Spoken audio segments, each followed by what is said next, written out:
شادی کے بعد لڑکا پوری زندگی کبھی پاکستان واپس نہیں جائے گا، اس نے اس کو بھی مان لیا۔ شادی کے بعد لڑکا جہاں رہتا ہے مسلمان لوگوں میں، اس ایریے کو ہی چھوڑ دے گا ہمیشہ کے لیے، اور جو ہمارا عیسائیوں کا ایریا ہے یہاں آ کے گھر لے گا ہمارے پڑوس میں اور یہاں رہے گا۔ لڑکے نے یہ بات بھی مان لی۔ پھر انہوں نے کہا کہ شادی کے بعد جب یہ ہمارے پڑوس میں رہے گا تو جو کچھ ہم کھائیں گے وہی کچھ یہ بھی کھائے گا۔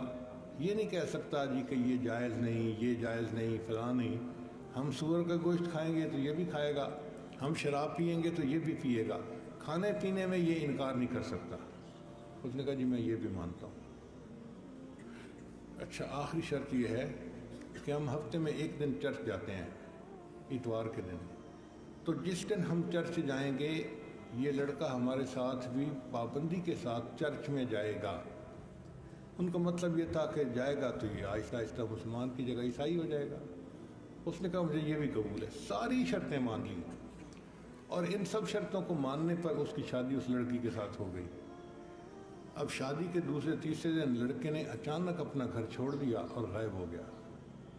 لوگوں کو سمجھ نہیں آتی تھی کہ آسمان پہ چلا گیا یا زمین نے نگل لیا، کیا ہوا اس کو۔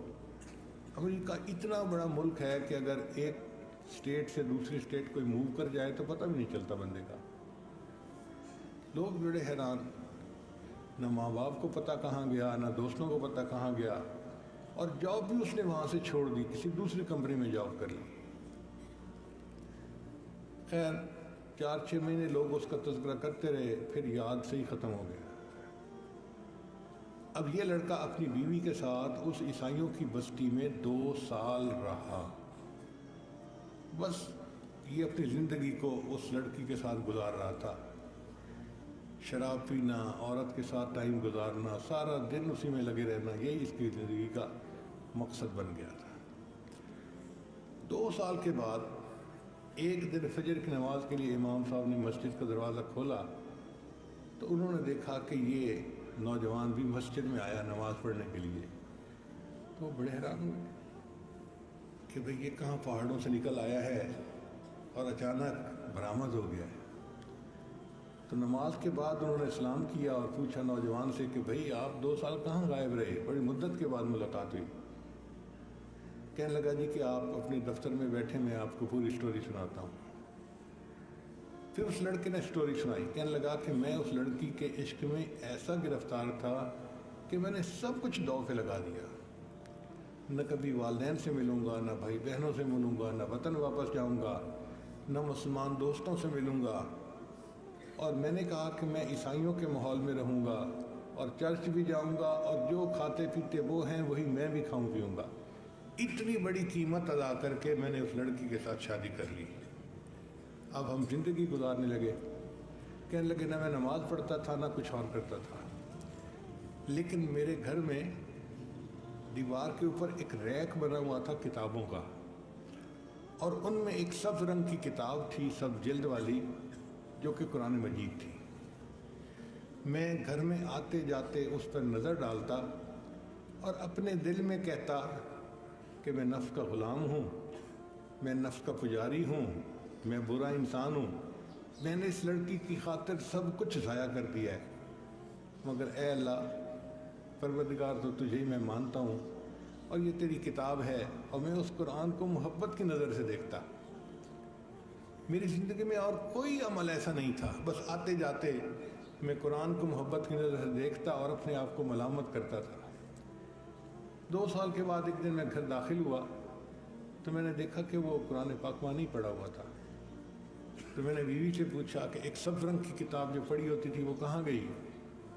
اس نے کہا میں نے گھر کی صفائی کی، اور جس کتاب کو نہ آپ پڑھتے ہیں نہ میں پڑھتی ہوں، میں نے آج ان سب کتابوں کو اٹھا کے گندگی کے ڈھیر میں ڈال دیا ہے، ٹریش کین کے اندر پھینک دیا ہے۔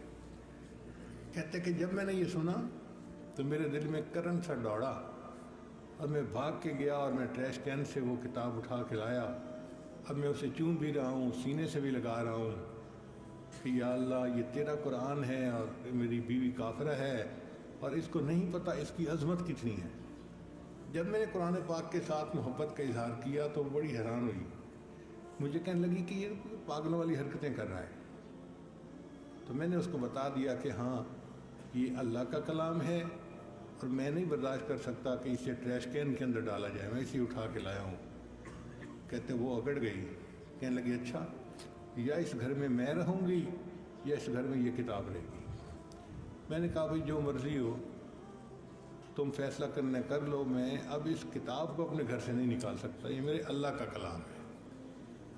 کہتے اس نے اپنا بریف کیس بنایا اور وہ اپنے ماں باپ کو بتانے چلی گئی کہ اس کے اندر ابھی بھی اسلام کے جراثیم باقی ہیں۔ وہ بچی اپنے ماں باپ کو بتانے چلی گئی اور میں مسجد میں آ کے اپنے اللہ کو منانے کے لیے آ گیا۔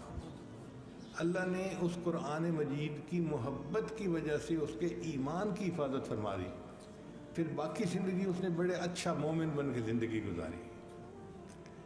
تو دیکھیے بچپن میں اس نے اللہ کی محبت سیکھی تھی، قرآن کی محبت سیکھی تھی، اس کی وجہ سے اللہ نے اس کے ایمان کی حفاظت فرما دی۔ اس لیے بچپن کی باتیں بچپن میں بھی انسان کو نہیں بھولتی۔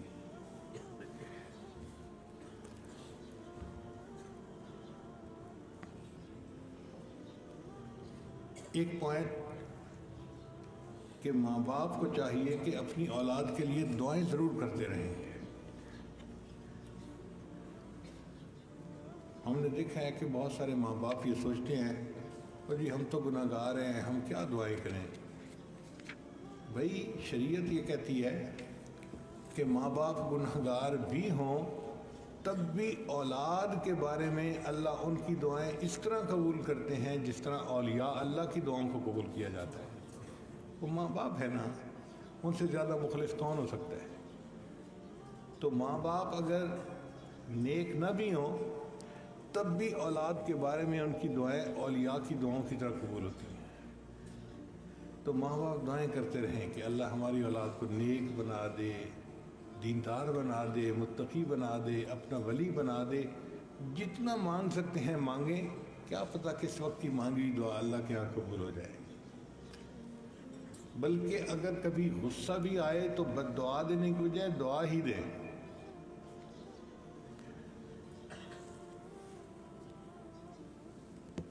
حرم کے امام ہیں حضرت قاری سدیس،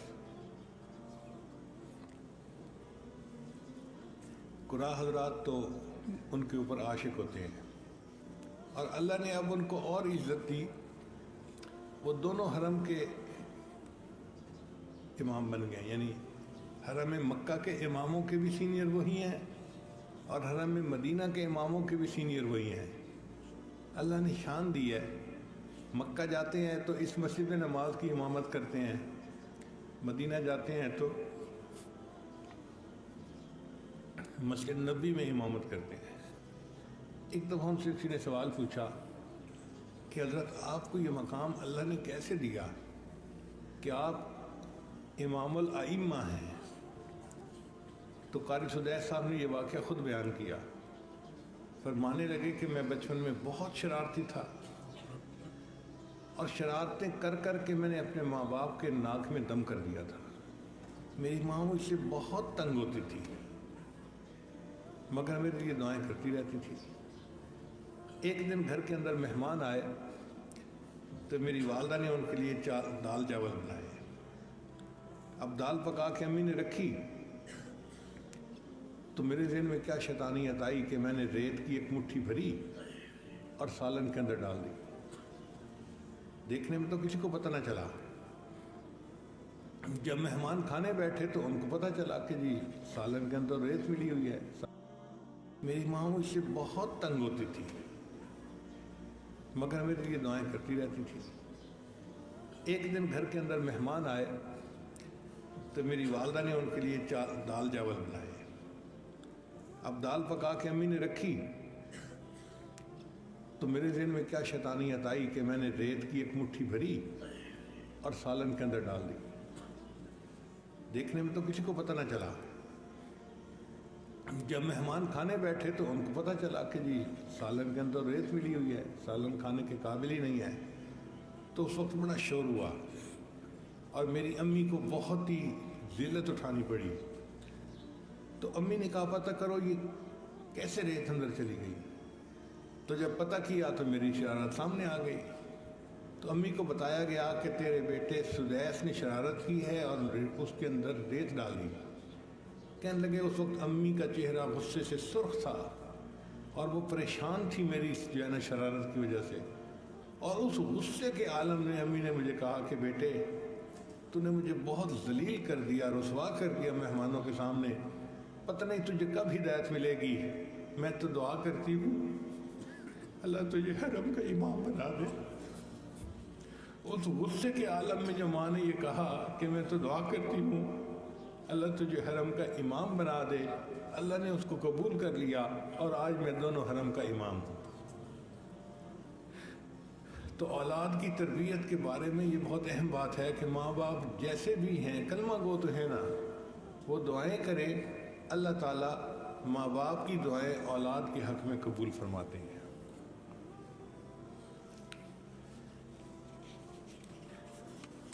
اور تیسرا اصول یہ ہے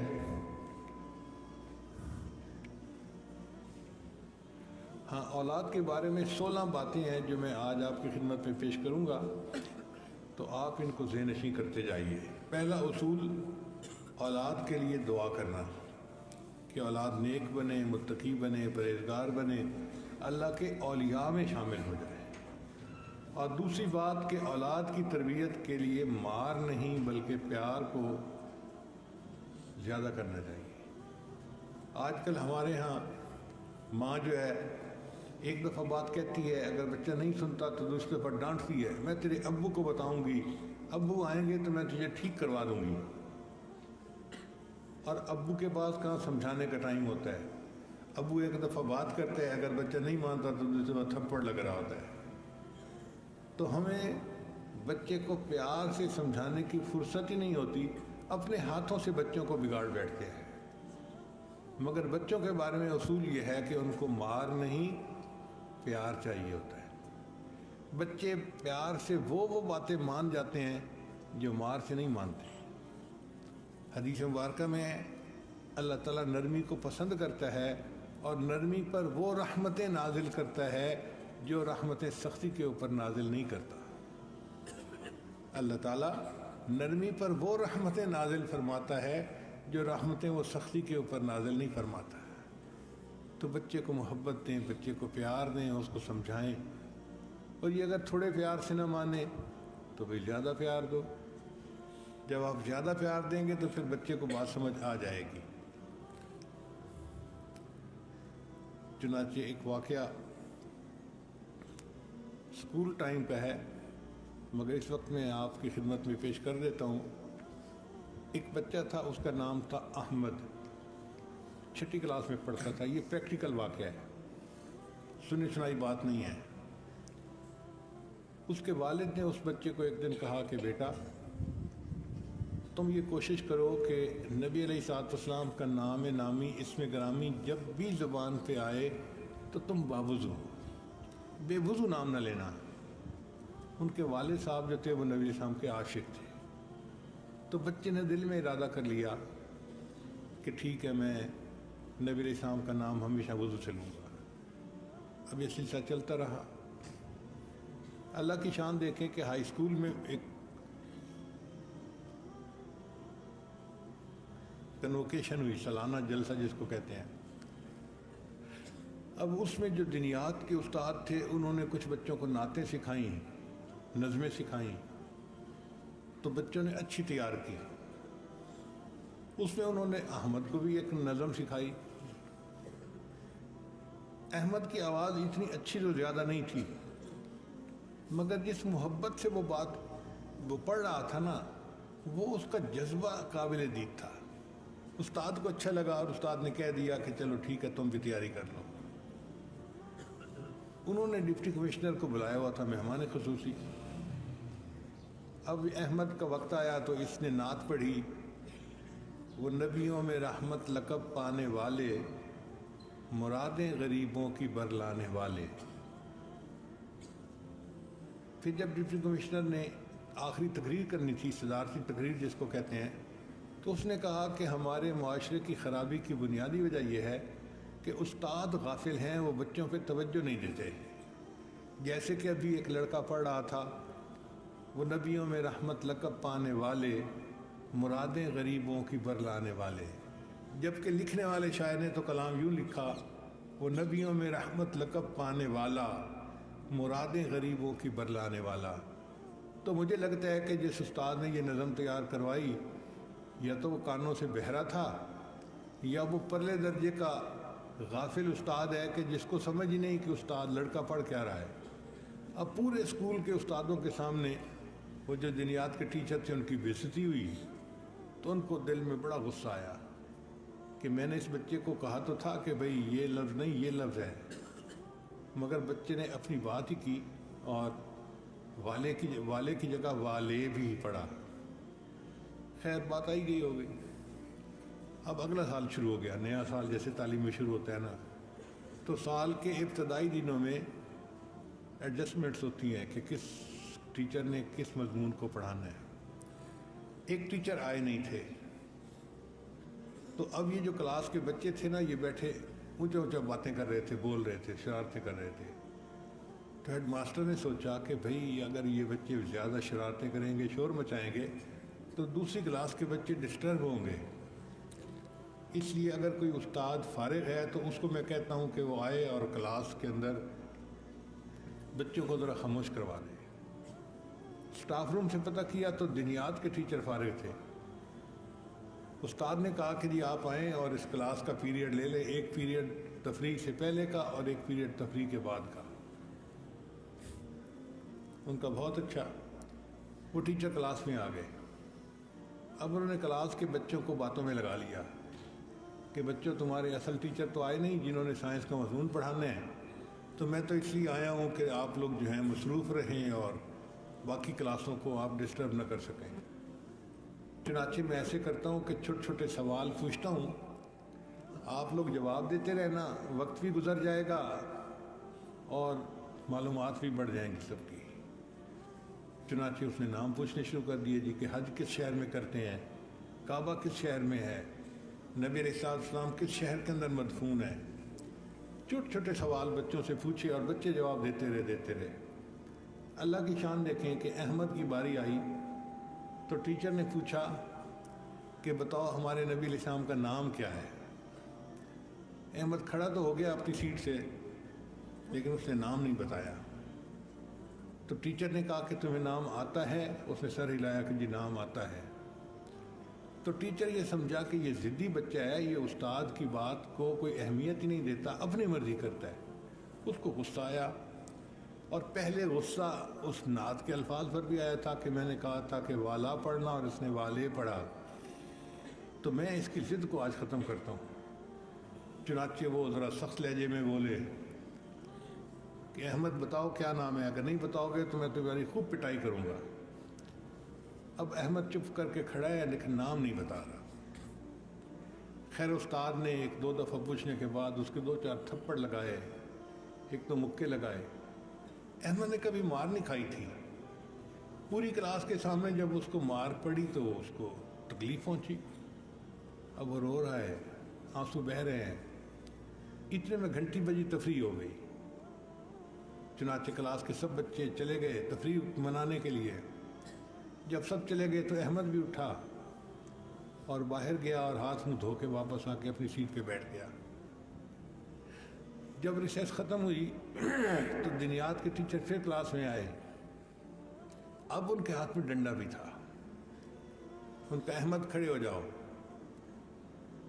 پہلے تو میں نے تمہیں تھپڑ اور مکے مارے ہیں نا، اب میں ڈنڈا توڑوں گا تمہارے اوپر۔ ویڈیو کے نیچے سبسکرائب کے بٹن پہ کلک کریں، بیل کے آئیکن پہ کلک کیجئے تاکہ ہر نئی ویڈیو کی نوٹیفیکیشن آپ کو مل جائے، اور تھمز اپ کا بٹن دبا کر اس ویڈیو کو لائک کریں۔